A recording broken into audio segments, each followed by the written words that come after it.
The following is a presentation of the Eagles Sports Network. Well, we're excited to be where we are. At this time of year, we talked to our team about there are a few teams playing in November where it really counts. There's a lot of teams playing to get it over with, but this is a football team that's worked their way into a position to play where it really counts. I'm very, very proud of them, excited for them where they are at this point, and hopefully, look just like we do every week, look forward to getting better every week. Senior Day, this team doesn't have a ton of seniors, but what do the few who are in their fourth and fifth years with this program mean to you and to Carson-Newman? Well, to me, I just appreciate their loyalty, their dedication to the program. They've been through a lot as a senior. I appreciate them learning how to grow up and how to handle adversity and helping other kids learn how to do that, which is a great growing measure. It's a great indication of what kind of man you're going to become one day. And I've been really proud and grateful for those kids, the way they've stood up and made a difference for this football program. Veterans Day coming up. It's also Military Appreciation Day. You've got one former serviceman on the team, and Thomas Gibbs. How nice is it to give some thanks to the men and women who protect this country? Well, last Friday night we went to a restaurant and they had a group of veterans there, and we have to take time to file those kids in and everything. So I always come in last, and it was great to hear those guys say, "Coach, you got a great bunch of young men." They all shook our hands individually and thanked us for our service, and I thought that was great respect by our kids on the team, and also knowing that they've had family members involved in the military and fighting in conflicts and risking their lives for this country. So it's a special time for all of us, yes.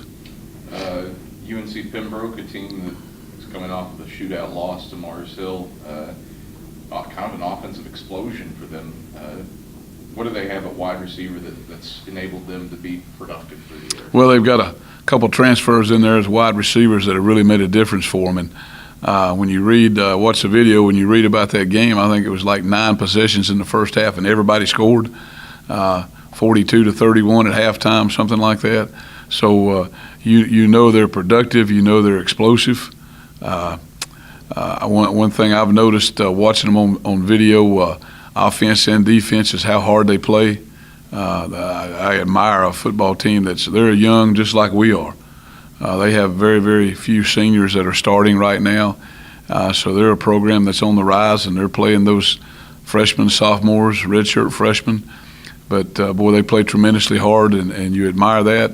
And, as a football team at Carson-Newman, we've got to match that playing hard and play harder.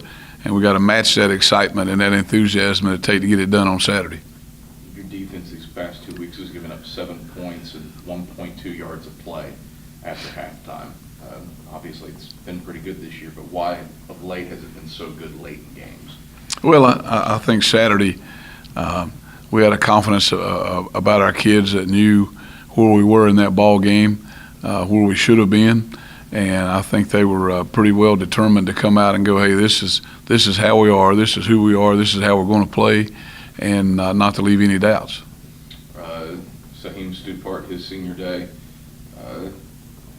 303 tackles. He needs 12 to catch Mike Clowney for 6th on the program record books. What's he meant to this program here as he comes down to the final games of his career?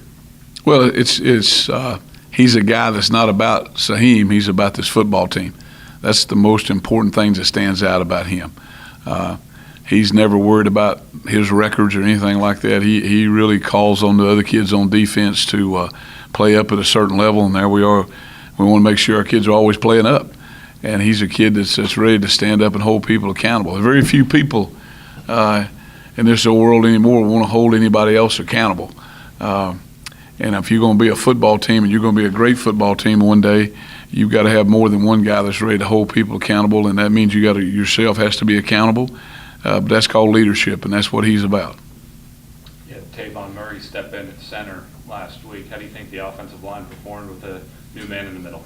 Oh, I think it was one of their better games. I think they came off the ball probably as good or better than they have all season. They had probably better. Had the line of scrimmage moving better, much better effort behind our pads, but we still got to get lower behind our halves to play. But, man, I was so proud of Tavon for coming in there and stepping up, taking care of a snap in a driving rainstorm there in the first half. He did a good job. He really did. Very, very proud of him. You mentioned Military Appreciation Day. Thomas Gibbs for you, a guy that has some of that real-world experience. What's he mean to some of the younger guys? You mentioned how you have such a young team. Well, he's a guy, he looks like the grandpa on the team, He's ball-headed legitimately. But Thomas says, boy, what a great young man to have on your football team. And anybody that's in a coach would take 25 or 30 of him. He's got a great attitude. He's got great effort. He's one of those guys that we've got on our team that's a mark on him as I'm an overachiever.